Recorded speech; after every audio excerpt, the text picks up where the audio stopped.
Hello friends, स्वागत है आप सभी का मेरे channel Shiv twin flame journey पर।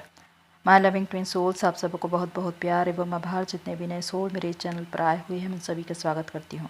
डीएफ अपने डीएम को कैसे आईना दिखाती है।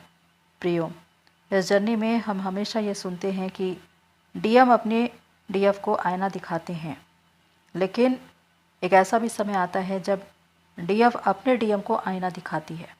ये कब होता है? आज हम इन्हीं बातों को जानेंगे। ये वीडियो बहुत इम्पॉर्टेंट है, इसलिए इसे पूरा देखिए।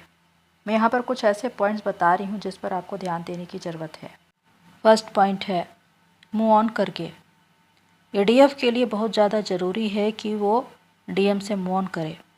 हालांकि मूव ऑन करने का मतलब अपनी जर्नी में आगे बढ़ना, अपनी एनर्जी बचाना है, क्योंकि जब तक डीएफ डीएम के पीछे भाग रही है, डीएम उनसे भाग रहे हैं और ये सिलसिला लगातार चलता रहता है, चाहे कितनी ही उम्र गुजर जाए, कितना ही समय गुजर जाए, ये जर्नी कभी ख़त्म नहीं होती। इसलिए ज़रूरी है डीएफ को मूव ऑन करना, और उनका यही निर्णय उनको अपनी जर्नी में आगे बढ़ा देता है और इसके द्वारा डीएफ अपनी एनर्जी बचा पाती है और अपनी दिशा में आगे बढ़ पाती है। दूसरी ओर डीएम को हमेशा से ये आदत होती है कि डीएफ ही उनके पीछे आती है। आपका रोना, गिड़गिड़ाना, उनके पीछे भागना, कॉल पे कॉल, मैसेज पे मैसेज करना, ये सब उनको ख़ास बनाता है। लेकिन जिस दिन आपने मूव ऑन कर लिया, उनके लिए ये रास्ता कठिन हो जाता है, क्योंकि जब वो पीछे मुड़कर देखते हैं तो आपको न पाकर उनमें एक हैरानी आती है, हड़बड़ाहट होती है कि आखिर डीएफ गई कहाँ। जो अब तक मेरे पीछे आ रही थी, जो मेरे पीछे दौड़ रही थी, आखिर अचानक कहाँ चली गई, वो शांत कैसे हो गई। यही बातें उनको आपके लिए सोचने पर मजबूर करती है, या कहे कि उनको आईना दिखाती। सेकंड पॉइंट है चेजिंग और वेटिंग की एनर्जी से बाहर निकलना। ये भी डीएफ के लिए बहुत ज़्यादा ज़रूरी है कि वो चेजिंग और वेटिंग की एनर्जी से बाहर निकले, क्योंकि जब तक वो डीएम के पीछे भाग रही है, अपनी एनर्जी उन्हें दे रही है, चाहे 3D में या 5D में, डीएम लगातार भागते रहते हैं। लेकिन जब डीएफ ये निर्णय करती है कि वो अपनी जर्नी में आगे बढ़ेगी और उसे पूरा करेगी, उस वक्त वो खुद की ओर मुड़ जाती है और किसी भी तरह से वो अपने डीएम को एनर्जी नहीं देती। न तो उनकी पतासाजी करती है, न उनके बारे में ज़्यादा सोचती है, और ऐसे में डीएम को एनर्जी मिलनी बंद हो जाती है।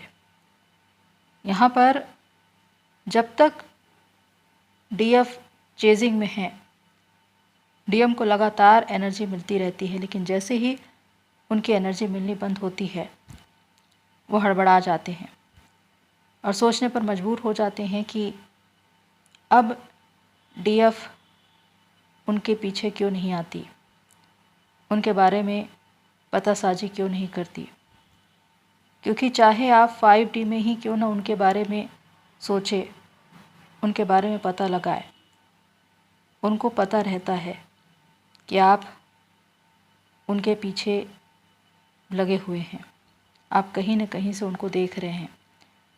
तो यही बातें उनको स्ट्रॉन्ग बनाती है। लेकिन जिस दिन आप चेजिंग से बाहर आ गए, उनको आप आईना दिखा देते हैं। थर्ड पॉइंट है डीएफ की सच्चाई। डीएफ एक प्योर सोल है और वो अपनी सच्चाई के लिए जानी जाती है। डीएफ चाहे चेहरे मोहरे से कैसे भी दिखाई दे, लेकिन जो उनकी खूबसूरती है, उनकी सुंदरता, वो आंतरिक स्तर पर होती है।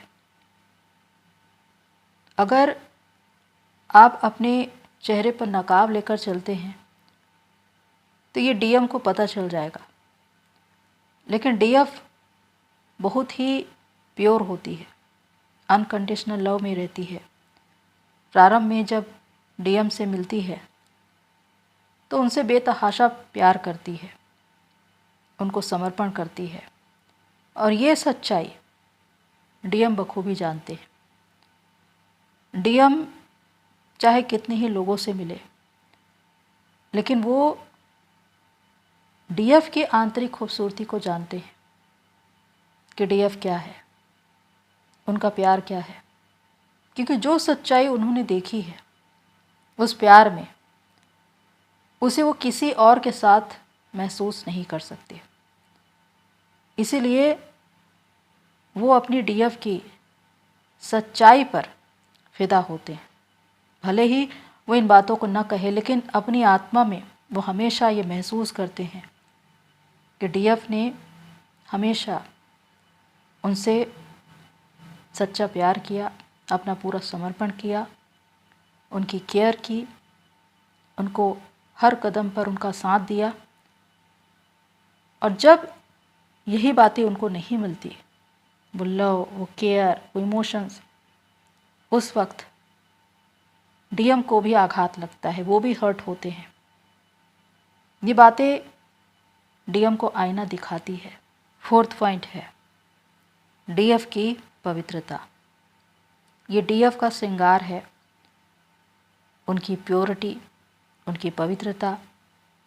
कि डीएफ जब डीएम से प्यार करती है तो पूरे दिल से करती है, सच्चाई से करती है, पूरे समर्पण से करती है। और यही पवित्रता डीएम को भी डीएफ की ओर खींचती है। होता यह है कि जब डीएम अपनी डीएफ को छोड़कर चले जाते हैं, उस वक्त कुछ डीएफ जिनके ऊपर बहुत ज़्यादा फैमिली का प्रेशर होता है, वो किसी और कनेक्शन में चली जाती है या कहीं की शादी कर लेती हैं दबाव में आकर। लेकिन कुछ डीएफ जो उन परिस्थितियों से लड़ती है और सिंगल रहती है, वो किसी और कनेक्शन में नहीं जाती या खुद से किसी को चूज़ नहीं करती, चाहे उनका डीएम कितना ही हर्ट करके ही क्यों ना गया हो। लेकिन वो अपने दिल, अपनी आत्मा में किसी और को स्थान नहीं देती, या कहें कि डीएफ ये मान कर चलती है कि डीएम के अलावा कोई और उनको छू नहीं सकता। ऐसी भी मानसिकता देखी गई है। तो जब डीएम आते हैं और ये देखते हैं कि डीएफ आज तक सिंगल है, वो खुद पर काम कर रही है, अपनी जर्नी में आगे बढ़ रही है, उन्होंने अपनी एक पहचान बनाई है, लेकिन उनका सिंगल रहना ये न कहकर भी डीएम को ये बता देता है कि डीएफ ने डीएम से सच्चा प्यार किया था, वो आज भी करती है और वो किसी और को चूज़ नहीं कर सकती, किसी और को स्वीकार नहीं कर सकती। और यही बात डीएम में एक अपराध बोध को लाती है। डीएम को ये लगता है कि वो कितनी आसानी से किसी और कनेक्शन में चले गए, चाहे वो किसी सोलमेट कनेक्शन में गए हो या कार्मिक। लेकिन वो अपने अंदर झांक कर देखने पर मजबूर हो जाते हैं कि आखिर मैंने ऐसा क्यों किया। और वो अपने उस कनेक्शन में संतुष्ट भी नहीं हैं, क्योंकि डीएम चाहे सोलमेट कनेक्शन में चले जाए या कार्मिक, वो कभी भी कंप्लीट नहीं होते। वो सिर्फ अपनी डीएफ के साथ ही कंप्लीट होते हैं। और इसी बात पर उनके अंदर एक गिल्ट होता है, तो हमेशा एक रिग्रेट फील करते हैं कि उन्होंने कितनी आसानी से डीएफ को छोड़ दिया। हालांकि ये परिस्थितियों वश होता है, लेकिन यही बात डीएम को आईना दिखाती है। फिफ्थ पॉइंट है 5D में ट्रिगर करना। जिस प्रकार डीएम को जब 3D में कार्मिक ट्रिगर करते हैं, हर्ट करते हैं, तब उनकी अवेकनिंग शुरू होती है और उस वक्त वो अपनी डीएफ के बारे में ज़्यादा सोच पाते हैं, उनकी ओर आने के लिए रुख करते हैं। लेकिन यहाँ पर डीएफ भी साधना कर कर के 5D में अपने डीएम को ट्रिगर करती है।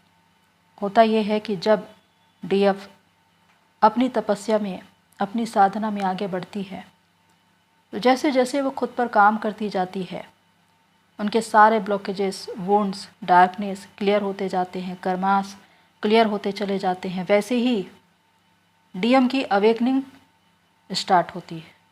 अब यहाँ पर एक डिवाइन प्लान चल रहा है, क्योंकि कार्मिक रखे गए हैं जो डीएम को ट्रिगर करे, जो 3D में उनको सताते हैं, परेशान करते हैं। लेकिन 5D में डीएफ अपने डीएम को ट्रिगर करती है और इस वजह से डीएम की अवेकनिंग होती चली जाती है। जब डीएम डीएफ का साथ ढूंढ रहे हैं, लेकिन डीएफ चेतना के स्तर पर आगे ही बढ़ती चली जा रही है और उन्होंने अपनी एनर्जी सेव करके रखी है, इसलिए डीएम को कहीं से भी एनर्जी नहीं मिल रही है। वो एनर्जी लेवल पर ड्रेन हो रहे हैं। जिनके साथ वो है उनके साथ वो कंफर्टेबल नहीं है। तो ऐसे में उनको डीएफ की याद आने लगती है। वो ज़्यादा से ज़्यादा डीएफ के बारे में सोचने लगते हैं। यहाँ पर डीएफ उन्हें आईना दिखाती है। 6 पॉइंट है डिज़ायर से ऊपर उठ जाना। जब आप खुद पर काम करते हैं, चेतना के स्तर पर आगे बढ़ते हैं, तो वो सारे वुंड्स, डार्कनेस, ब्लॉकेजेस एक एक करके क्लियर होते जाते हैं, कर्मास रिलीज़ होते जाते हैं। आप 3D से 5D और 5D से भी ऊपर की यात्रा करते हैं। ऐसे में वो सारे डिज़ायर्स शांत होने लगते हैं। जब आपका डीएम आता है तो वहाँ पर भी एक डिवाइन टेस्ट होता है, या कहें कि डीएम खुद आपको टेस्ट करने के लिए एक बार फिर से वही दांव खेलता है, यानी कि आपको मैनिपुलेट करना, फिज़िकल डिमांड करना।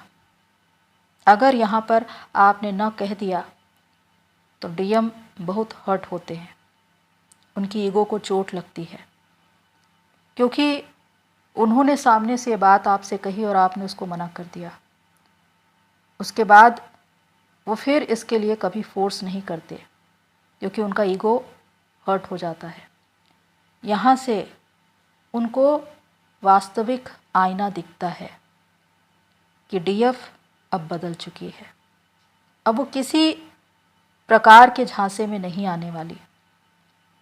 अब डीएम उनको मैनिपुलेट नहीं कर सकते। डीएफ सब कुछ जानती है, क्या सही है क्या गलत है। तो ये डीएफ की स्ट्रेंथ है और ये डीएम के लिए भी एक बहुत बड़ा लेसन है कि वो अपने आप को डीएफ में देखते हैं कि वो कहाँ पर हैं। क्योंकि जब आप डिज़ायर से ऊपर उठ जाते हैं, उस फिज़िकल नीड को आप मना कर देते हैं, यहाँ से आपकी ऊंचाई बढ़ जाती है और डीएम अपने आप को खुद से ये देख पाते हैं कि मैं कहाँ पर हूँ। वो आपके सामने खुद को निम्न स्तर पर देखते हैं और यहाँ पर उनको शेम फील होता है। और ये वास्तव में एक ऐसा समय है जब डीएफ उनको आईना दिखा देती है। 7 पॉइंट है डीएफ का नॉलेज एंड विजडम। डीएफ जब खुद पर काम करती है, जैसे जैसे वो चेतना के स्तर पर आगे बढ़ती चली जाती है डिवाइन गाइडेंस में, वैसे वैसे वो डिवाइन के बहुत सी धीर गंभीर बातों को जानने लगती है। वो नॉलेज, वो विजडम, वो सब कुछ हासिल करती है। बहुत सी डीएफ को स्पिरिचुअल गिफ्ट्स मिलते हैं। वो अपने सोल पर्पस से जुड़ती है, उस पर काम करती है। इस तरह से वो अपनी एक रियल फॉर्म में आती है, जहाँ पर वो अपने आप को एक अलग रूप में देख रही है।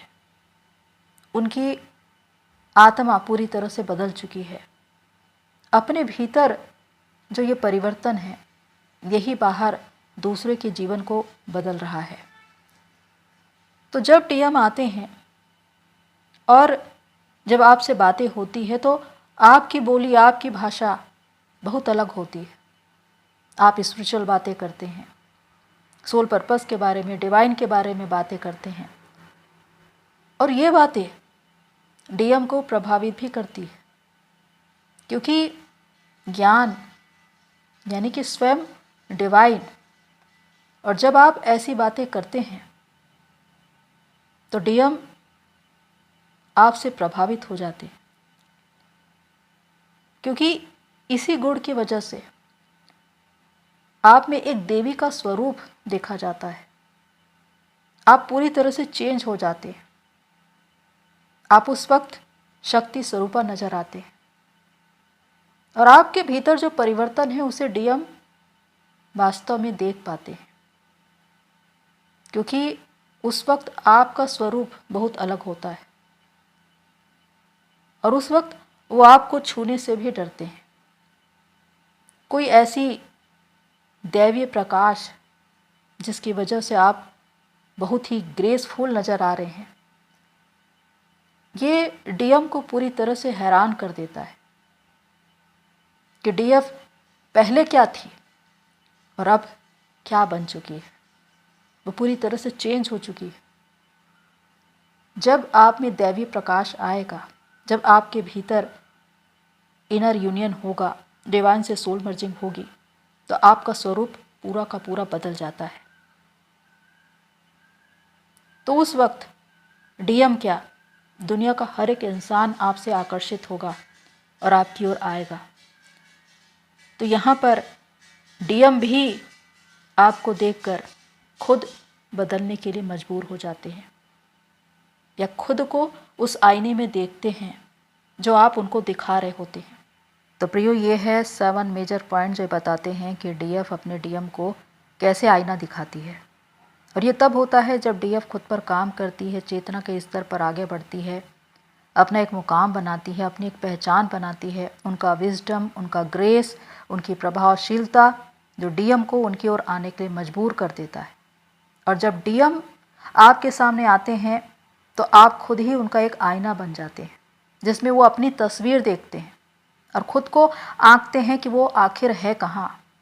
अगर आपका जीवन परिवर्तित नज़र आ रहा है तो वो खुद भी परिवर्तन के लिए तैयार होंगे, यानी कि उनका जीवन भी बदलेगा। ये तभी होता है जब डीएफ अपने रियल फॉर्म में हो, शक्ति स्वरूपा बन चुकी हो, पूरी तरह से चेंज हो चुकी हो। उनका बदला हुआ जीवन डीएम के जीवन को बदल देता है। तो यहाँ पर डीएम अपने वास्तविक स्वरूप को देखते हैं। उनको अपने भीतर जाकर उन सारी बातों को देखने की ज़रूरत पड़ती है कि आखिर कहाँ पर मुझे बदलने की ज़रूरत है, मैं कहाँ पर हूँ। और यहाँ से उनकी जर्नी आगे बढ़ती है। तो प्रियो, अगर ये पॉइंट्स ज़्यादा से ज़्यादा आपको रेजोनेट करे तो कमेंट बॉक्स पर लिखिए। तो होप सो ये सारी बातें आपको हेल्प करें। आज के लिए इतना ही, फिर मिलते हैं नेक्स्ट वीडियो में। तब तक के लिए take care and god bless you all. मेरी सोल फैमिली, आप सभी की जर्नी पूरी हुई।